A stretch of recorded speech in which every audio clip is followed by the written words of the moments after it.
आप अपने मॉडल के बारे में बताइए। Welcome everyone. Our topic is the art and journey of art and culture of India.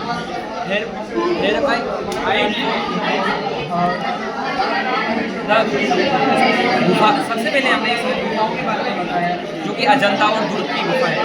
इसमें हमने दुर्ग की गुफा और अजंता की गुफा बताते हुए हमने ह्यूमन एवोल्यूशन ऑफ आर्किटेक्चर को बताया जो कि हमारा राम मंदिर पे जाके खत्म होता है।